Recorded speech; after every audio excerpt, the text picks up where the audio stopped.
Hello friends, स्वागत है आपका हमारे यूट्यूब चैनल ऑनलाइन क्लासरूम में। आज हम डिटेल इंडियन हिस्ट्री का लेक्चर 2 लेके आए हैं।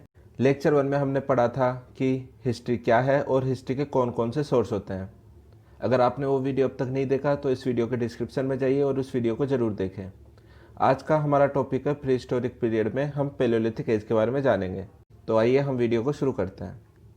अगर हम प्री हिस्टोरिक पीरियड के बारे में देखें तो इसे मेनली 3 भाग में डिवाइड किया जाता है: स्टोन एज, ब्रोंज एज और आयरन एज। और ये डिवाइडेशन हम टेक्नोलॉजी में आए बदलाव और सोशल और कल्चरल डेवलपमेंट के आधार पर करते हैं। इसके बाद हम स्टोन एज को भी पुनः 3 भागों में बांट सकते हैं: पैलियोलिथिक पीरियड, पुरापाषाण काल, मेसोलिथिक पीरियड, मध्यपाषाण काल और नियोलिथिक पीरियड, नवपाषाण काल।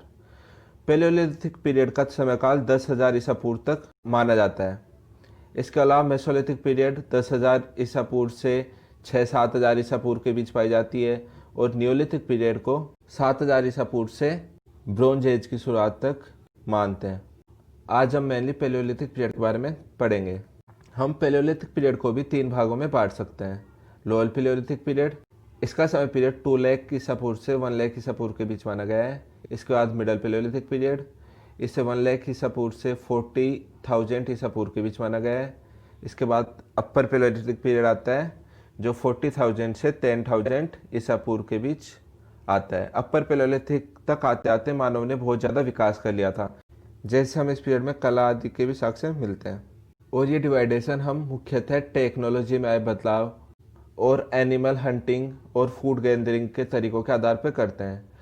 आर्कियोलॉजिस्ट को अलग अलग स्थलों पर जानवरों और औजारों के अलग अलग साक्ष्य मिले हैं, उनके आधार पर वो इसका बंटवारा करते हैं। इस समयकाल में फायर का इन्वेंशन हो चुका था और आर्ट भी इस समयकाल की एक महत्वपूर्ण विशेषता है। अब हम पहले लोअर पैलियोलिथिक पीरियड को देखते हैं। लोअर पैलियोलिथिक पीरियड को हम मेनली 2 कल्चर में डिवाइड कर सकते हैं। एक आती है सोहानियन कल्चर। इस कल्चर का नाम सोहन नदी के नाम पर रखा गया है। इस कल्चर के अधिकतर साइट्स उत्तर पश्चिमी भारत और पाकिस्तान की शिवालिक पहाड़ियों में स्थित है। इसके बाद दूसरी बात आती है एक्विलियन कल्चर। इस कल्चर का एविडेंस पूरे भारत में फैले हुए हैं। यह हमें शिवालिक की पहाड़ियों से लेकर के साउथ में चेन्नई तक देखने को मिलते हैं। हमें मेनली हर पीरियड के बारे में 2 चीज़ें ध्यान रखनी कि उसकी इंपॉर्टेंट साइट्स कौन कौन सी थी और उस पीरियड में कौन कौन से औजार पाए गए हैं। तो अब हम इस पीरियड की इंपॉर्टेंट साइट्स को देखते हैं। इस पीरियड की इंपॉर्टेंट साइट्स पूरे भारत में फैली हुई है। अगर आप देखें, जैसे कश्मीर में पहलगाम, यूपी में बेलन घाटी, भीमबेटका और आदमगढ़ एमपी में, राजस्थान में डीडवाना, महाराष्ट्र में नेवासा, कर्नाटक में हुनसंगी और तमिलनाडु में अट्टीरामपक्कम। अब हम इस पीरियड के कुछ इंपॉर्टेंट टूल्स देख लेते हैं। इस पीरियड में मुख्यतः 4 टूल्स पाए गए हैं, जैसे चॉपर, चॉपिंग, हैंड एक्स और क्लीवर। ये औजार मुख्यतः क्वार्टजाइट, बेसाल्ट, लाइमस्टोन और ग्रेनाइट के बने होते थे। इन औजारों का निर्माण डायरेक्ट मेथड से होता था, जैसे एक पत्थर से दूसरे पर मारकर। उदाहरण के लिए आप इसमें देखेंगे कि एक पत्थर से दूसरे पर चोट मारी जा रही है और उससे इस पत्थर को धारदार बनाया जा रहा है, जिसका प्रयोग औजार के रूप में किया जाता था। यह एक काल्पनिक चित्र है। इसे देखकर आप समझ सकते हैं कि किस प्रकार आदि मानव पत्थरों से औजार बनाते थे। आइए अब हम इन टूल्स को डायग्राम्स के थ्रू समझने की कोशिश करते हैं। ये हैंड एक्स है। इसमें इस वाले हिस्से का प्रयोग इसे पकड़ने के लिए किया जाता था तथा इस नीचे वाले हिस्से को धारदार बनाकर इसका प्रयोग औजार के रूप में किया जाता था।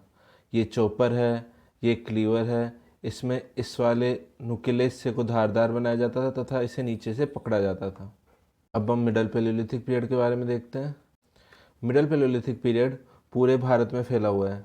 इसके साक्ष्य में राजस्थान के डीडवाना, बुड्ढा पुष्कर से मिलते हैं तथा बेलन घाटी, नर्मदा घाटी, छोटा नागपुर प्लेटू, डेक्कन प्लेटू और ईस्टर्न घाट से भी इसके अवशेष मिलते हैं। लेकिन एक स्थान सबसे महत्वपूर्ण है, वो है नेवासा। ये महाराष्ट्र में स्थित है। ये मिडल पैलियोलिथिक पीरियड का एक सबसे अहम स्थल है और नेवासा से मिडल पैलियोलिथिक के इतने साक्ष्य मिले हैं कि कुछ इतिहासकार इसे नेवासियन कल्चर भी कहते हैं। अब हम मिडल पैलियोलिथिक पीरियड के कुछ इंपॉर्टेंट टूल्स देखते हैं। मिडल पैलियोलिथिक में मुख्यतः फ्लैग टूल्स का यूज किया जाता था। इसमें स्क्रैपर, बोरर और पॉइंट अहम थे। लोअर पैलियोलिथिक की तुलना में इस समय के औजारों का आकार छोटा होता चला गया और ऐसा नहीं था कि इनके यूज होने के बाद पुराने औजारों को पूर्णतः त्याग दिया गया हो। हैंड एक्स, क्लीवर और चॉपिंग टूल्स का भी यूज जारी रहा, लेकिन उनका उपयोग पहले की तुलना में कम हो गया। इस समय मुख्यतः औजार बनाने के लिए इनडायरेक्ट मेथड का यूज किया जाता था, मतलब किसी एक पत्थर पर प्रहार करके मुख्य पत्थर को औजार में परिवर्तित किया जाता था। अब हम अपर पैलियोलिथिक पीरियड के बारे में देखते हैं। अपर पैलियोलिथिक पीरियड के साक्ष्य हमें बेलन घाटी, सोन घाटी, विंध्या, छोटा नागपुर प्लेटू, अपर महाराष्ट्र, उड़ीसा, ईस्टर्न घाट से मिले हैं।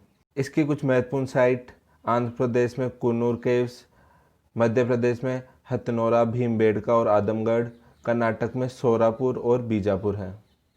इस पीरियड के important tools flake blade, blade tools, burin और स्क्रैपर हैं।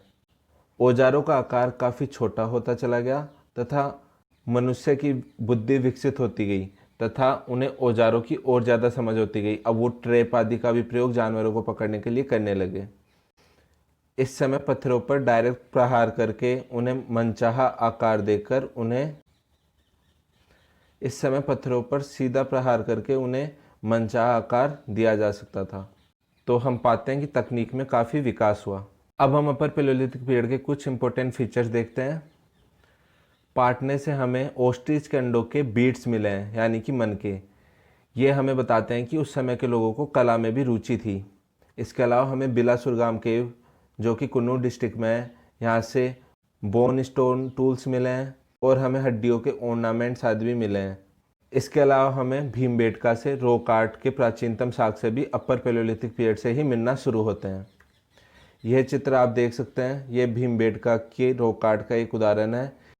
इसमें किस प्रकार मनुष्य और जानवरों को दिखाया गया है। तो फ्रेंड्स, आज के वीडियो में सिर्फ इतना ही। अगले वीडियो में हम मेसोलिथिक और नियोलिथिक पीरियड को समझेंगे। ठीक है दोस्तों, थैंक यू। मिलते हैं आपसे अगले वीडियो में। तब तक के लिए जय हिंद, जय भारत।